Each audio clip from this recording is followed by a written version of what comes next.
Hello Tanzania, mambo vipi? Mimi naitwa Mr. Demi hapa The Genius kutoka The Genius Platform. Karibu tena kwenye business battle fulani la uhakika, na leo tutapiga story na moja kati ya wataalamu wa kuchoma nyama au wataalamu wa mambo ya misosi. Na leo atatupitisha kwenye hatua za uchomaji wa nyama moja hivi ambayo sio kipenzi cha wote, lakini ni kipenzi cha watu wengi. Na imani kabisa unatamani kujua ni nyama gani, so ambatana na mimi mwanzo mpaka mwisho ili uweze kujua tunampigia nani. Kaa hapo hapo ujue, na atatufundisha kuhusiana na nini.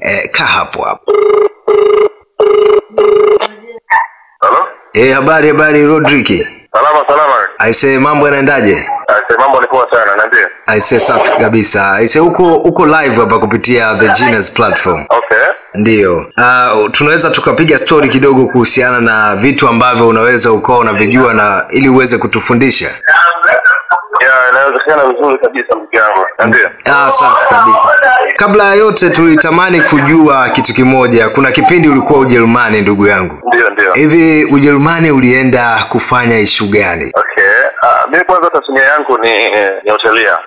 Ndio. Nimekuwa na uzoefu zaidi ya miaka 12, kwa hiyo tangu naanza kufanya kazi nilikuwa kwenye taasisi moja inaitwa Quality Institute of Tanzania ambayo imejiwekeza kwenye vitu vingi sana kama mashule, vyuo vya ufundi, lakini kama nilivyozungumza awali mimi nilikuwa upande wa hoteli. Kwa Ujerumani nilienda kwa ajili ya kuongeza kozi kidogo kwenye mambo ya hotelia. Okay. Yes. Okay, safi sana. So leo nilitamani utupitishe, najua unajua vitu vingi sana kwenye hayo mambo ya kihotelia na vitu vingine kama hivi, lakini leo nilitamani utupitishe hatua kwa hatua za uchomaji wa nyama. Hususan nasikia wewe ni mtaalamu sana wa kuchoma nyama ya pork au kitimoto. Kweli. Ndio. Kitimoto inaweza ikatengenezwa kwa aina tofauti zaidi ya 5 au 6 kutegemeana. Ndio. Lakini mbali pia kitimoto mapishi mengine yote kihotelia kuanzia local foods, international foods, ndio mambo yetu hayo. Safi sana. Lakini niende moja kwa moja kwenye swali unauliza kwamba kitimoto unaweza kaitengenezeje? Ndio. Kitimoto kuna kitu kinaitwa half London special pork. Ndio. Kuna kitu kinaitwa sizzling pork. Kuna kitu kinaitwa medallion of pork, lakini pia moto unaweza kutengeneza barbecue. Okay. Sasa sisi nianze na moja baada ya nyingine. Labda ungeanza na moja kwa sababu hata vitu ulivyovitaja kidogo umetuacha ndugu yangu. Ndio, hata kidogo ni kweli. Ndio mambo yetu ni majina ya kizungu kidogo kutokana na vitu vilivyoanzishwa ni wazungu ndio waanzisha hivyo vitu. Hizo terminology kidogo zimekaa kisomi zaidi. Ni kweli. Lakini nitataja baada ya kimoja na maana yake kwa Kiswahili pia ili watu waweze kufahamu vizuri. Okay, safi sana. Nimeanza kuzungumza kitu kinachoitwa half London special. Ndio. Hiyo ni nyama ya nguruwe. Ndio. Inatolewa mafuta, inabakia tu ni steak peke yake. Ndio. Inabakia ni steak peke yake. Baada ya hapo inafanywa kitu kinaitwa marination. Marination ni maandalizi ya kwanza kabla ya kupika hiyo half London special. Kwa maana unachukua viungo vyote vinavyohitajika, unaichanganya na ile steak kwa mkato unaitwa cubes, unakata kama finyango, unakata finyango. Unakaa baada ya dakika 30 mpaka 15 mpaka dakika 30 ili kusudi vile viungo vichanganyike vizuri na ile nyama. Ndio. Baadaye unaiweka kwenye oven. Kwenye oven inatoka vizuri na vile viungo vyake. Lakini kabla siendelea hapo, nadhani watu kidogo nitakuwa nimewaacha kama ni viungo gani ambavyo wanapaswa changanya. Ndio kwa swali kidogo utauliza. Lazima kwa sababu tayari tumeona ipo kwenye oven, so kuna vitu hapo lazima vimepitia.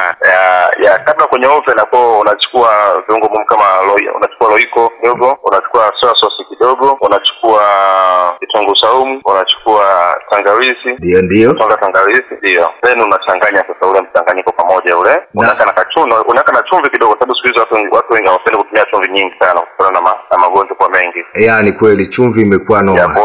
Unaweka chumvi kidogo kwa ajili ya taste, alafu unatia mafuta kidogo. Mafuta yenyewe nashauri yawe ni mafuta ya alizeti au mafuta ya olive kwa sababu ndio mazuri kiafya. Okay. Kwa baada ya hapo unaingiza kwenye oven na inaiva kwa muda dakika 15 mpaka dakika 30. Hapo ikishaiva hapo sasa ndio pishi linakuwa limekamilika.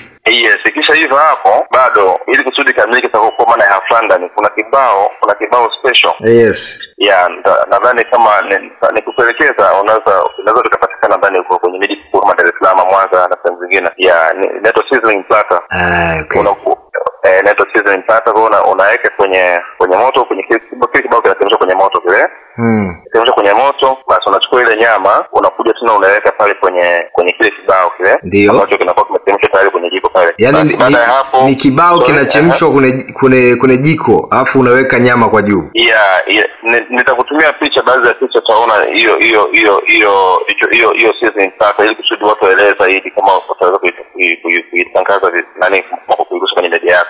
Okay, sawa. Itapendeza. Kwa hiyo nitatuma picha na baadhi ya video kama inavyoandaliwa upishi vizuri watu waweze kuelewa vizuri. Kwa hiyo sasa wakati unakaanga ile nyama kwenye kile kibao, kwa maana kumalizia ile picha tu tayari. Unachukua tena carrots kidogo, unakata kwa mfano ambapo unakata nyama, unachukua pilipili hoho kidogo unakata, unachukua na vitunguu unakata, baadaye unachanganya pale, baadaye sasa unachukua wine. Wine tunakwenda kumsave mteja sasa hapo. Okay. Ya unachukua wine kidogo na nyunyizia pale. Ndio. Kwa mteja inakwenda na flavor ile ya viungo vya kwanza ambavyo nimevitaja. Ndio. Lakini pia inaenda na flavor hii ya wine ambayo umeiweka. Alafu pia inaenda na toa moshi. Kwa hiyo upande wa pishi la half London special na form kabisa Half special pork. Okay, safi sana. Hiyo ni nani ya kwanza? Sababu ulisema 3. Kwanza. Okay. Yeah, hiyo ni ya kwanza, hiyo ni Half London special. Kweli ndio zile tunaonaga zinakuja zinatoa moshi fulani. Zinatoa moshi hivi. Hiyo ni Half London special mzee. Hiyo ni hatari sana hiyo. Na ile ukienda kama Beijing, ukienda Guangzhou China, wanapenda sana hiyo kitu sana. Yani unakula chakula kinatoa moshi. Yes, inatoa ni chakula kizuri, kwanza hakina mafuta. Ndio. Pili inakuwa ni steak, lakini pia inakuwa ni chakula imeandaliwa vizuri kabisa kwa asilimia 100. Okay, safi sana. Safi yake ni nzuri sana ya. Kwa kama una mfungo kwa chaka cocktail au kama unahitaji kwa ajili ya kuvutia zaidi wateja. Sio tu kuvutia wateja, wale chakula ambacho ni kizuri na chenye ubora ni upande wa pork. Hiyo ni nzuri sana ya. Okay, safi sana. Na kama mtu hapendelei wine na vitu kama hivyo? Yes, kama mtu hapendelei wine pia unaweza kuisave hivyo bila wine. Okay, safi. Weka tu ile nyama kwa sababu kuweka tu ile nyama kwenye ile plato ukapeleka hivyo. Okay, safi sana. Yep. Ndio. Yeah, sasa nimesema 3 iko hiyo ya kwanza. Ya pili ni sizzling. Sizzling pia ni aina ya pishi ya pork ambayo inakuwa na nyeni pork fillet, inakuwa ni steak, unakata shit inaitwa kwa kitaalamu unakata Julienne style. Kama kuna Julienne style. Okay. Julienne style unakata nyama yako inakuwa kama size ya vidole. Okay. Yeah, ina chilango vidogo kama vidole hivyo. Ndio. And then utaratibu ni ule unachanganya zile vifungo ambavyo nimevifunga mara ya kwanza. Baada ya hapo inaingizwa pia kwenye oven kwa muda ule ni utaje dakika 15 mpaka dakika 30. Baada ya hapo unakata viungo kama viungo pilipili hoho, carrots, vitunguu, lakini kwa mfumo wa nyama jinsi ambavyo umekatwa. Okay. Kwa mfumo kama wa vidole ya. Ndio kumsaidia vidole hizo unakata hivyo. Okay. Yeah, and then tena inaseviwa kwenye sizzling platter. Hiyo haitupoteni na fanda ni special tu. Itupoteke tu ni mkato tu. Okay. Na nitaka nikuulize yani kwamba hapo utofauti wake ni nini? Yani ni namna ya ukataji ndio umele. Yeah, utofauti wake ni mkato tu, ni mkato. Kama unaona samaki inaweza kupikwa vile lakini mkato kwa tofauti. Yani kweli. Samaki mzima, samaki vipande hivyo ya. Okay, sawa. Yeah, na flavor yake tofauti sana hiyo kwa sababu procedure za kuserve ni zile kama zile za fanda ni special. Okay. Hii ya mwisho ya 3 ndio iko tofauti kabisa na hiyo nyingine hiyo. Tupitishe huko pia. Inaitwa medallion of pork. Ni jina la kitaalamu na sijajua jina lingine la Kiswahili inaitwaje kwa sababu mimi nimejifunza hivyo. Kwa lakini nitakuelezea. Ndio. Nadhani mtu atapata concept kwa sababu kutokana na maelezo yake. Yani ni kweli tunakusikiliza. Ndio. Yeah, hii medallion of pork wenyewe unachukua ni pork fillet inagongwa inakuwa pana kidogo inagongwa sio na sasa inayotaka inagongwa. Baada ya hapo inapitishwa kwenye viungo kidogo zile iko soya sauce na turmeric, tangawizi, then inakuwa grilled hivyo bila kukatakata na unaigrill kwenye oven. Ukisha grill kwenye oven unatengeneza baadaye sauce Ndio. Wanatengeneza sauce. Sauce hiyo inakuwa na mchanganyiko wa maziwa, ina mchanganyiko wa pilipili manga. Baada ya hapo sasa ile nyama yako baada ya kuiva na sauce yako imeshaiva, unachukua ile nyama unaitumbukiza kwenye ile sauce. Okay. Unadumbukiza kwenye sauce. Basi baada ya hapo hiyo nyama isiwe kwenye seasoning packet, inaserviwa kwenye sahani ya kawaida ambayo ni nzuri, na mara nyingi inakuwa ni nzuri sana kama ukilia chipsi au ukilia mashed potato, nzuri sana. Okay, safi sana ise. Ndio. Kwa hiyo inaitwa medallion of pork. Nzuri sana. Yaani naona kabisa kwamba watu watakutafuta kabisa kwa somo hili na mengine mengi ambayo tutakuwa tunaendelea kukutafuta, uendelee kutufundisha mengi zaidi. Hivi swali la kizushi tu ambalo liko nje ya siku yako ngumu, yani siku ambayo unasema leo kazini kwangu kuna kazi, huwa inasababishwa na kitu gani? Kikweli ni vitu vitatu vinavyosababisha. Unajua kazi inayofanywa na mtu mmoja ndio kama kuna changamoto, kwa sababu sio nyingi sana. Kikubwa sana ni nyingi sana huwa inasababishwa na watendaji wenyewe kama staff. Kwa sababu kama nilipoelezea, unamuelezea kama leo tunakwenda kuandaa kitu hiki hapa, tunaandaa kwa kupitia kama hiyo medallion of pork. Matayarisho yake ni viungo hizi na hizi na hizi. Na tayari mteja zile flavor akija anapata zile hizo. Ndio. Kwa sasa mtu mwingine akitengeneza vile ambavyo hujamuelekeza, mteja kitesti hapo. Lazima moja kwa moja kuita. Mbona leo vipi tena? Mbona sielewi jinsi ambavyo mmetengeneza? Nimezoea hivi leo na kwa vile. Kwa hiyo changamoto tu ni hizo tu, watu sasa wengine kukosea kadri jinsi ambavyo nimemuelekeza kwamba tengenezaje itakuwa itokeje. Hiyo ndio changamoto kubwa sana. I say kweli. Lakini changamoto ni mtaji pia wa kutufikisha sehemu. Changamoto pia ni mtaji, ni kweli. Changamoto nyingine ni wateja. Unajua pia tuna wateja wanakuwa na changamoto zao kidogo. Kama nilivyoelezea, unakuta mtu mwingine unamuelezea kama hiyo hapa ni station hii inatengenezwa hii moja mbili tatu, lakini kumbe yeye matarajio yake ilikuwa ni kitu kingine kwenye akili yake.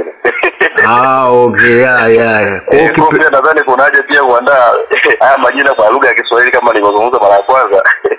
Kabisa, yani vitu vingi vinakuja kwa lugha za kigeni kidogo. Mtu unaweza ukaagiza kitu ambacho ulikuwa hujakitarajia. Lakini changamoto ni ndogo sana. Wengi washazoea. Ni chakula kizuri sana mzee. Yaani ikifika lunch time watu wanajazana mzee kwa hiyo kitu. Na hivi karibuni kuna issue moja nyingine, nimetembea nchi ya Burundi karibuni hapa jirani. Ndio. Nimejifunza kuna kitu moja inaitwa zingalo. Bwana hivi bwana, hii kitu ni hatari. Mishikaki bwana, ni hatari sana hii kitu.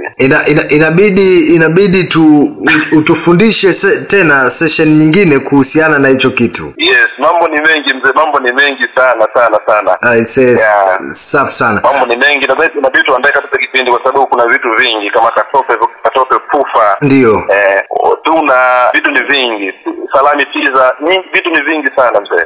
Kabisa, inabidi tuwe tunakuleta hapa mara kwa mara ili watu waweze kuwa wanajifunza. Lakini pia ningetamani uambie watu unapopatikana, na pia ningependa uachie namba zako za simu kwa wale ambao watakuwa wanahitaji kuwasiliana na wewe moja kwa moja kwa ajili ya kufundishwa zaidi au kuhitaji service nyingine ambayo unaweza ukawa unawapatia.